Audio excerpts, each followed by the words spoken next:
Doho gi jaked ratich oganda mag riwruok mar Operation Linda Jamii ka kwedo welo mar jakom manyien mar IEBC kanyakla gi commissioners 7 mag duol noendo. Kane ogolo ng'eto ma kamano, jang'ad bura Lawrence Mugambi owacho ni nitiere bura machielo ewi wachno manie nyima put manochuogi ka bende okwedo kwayo mar jakom riwruogno Frederick Ogola mane dwaro mondo ter burano ne mbele gai mar obila Martha Koome mondo olosa put machielo manyalo winje.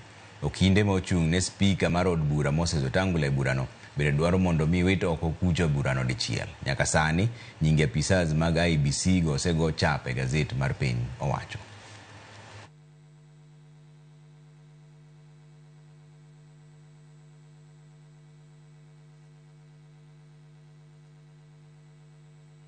Baso di yumoro machuok taneno ka makamu oro mare wacho ni Trevor orna rambi ne familia mar the late Albert. It is a sad death. Let Super PS Ray Omolo now take charge. Erokamano ahinya.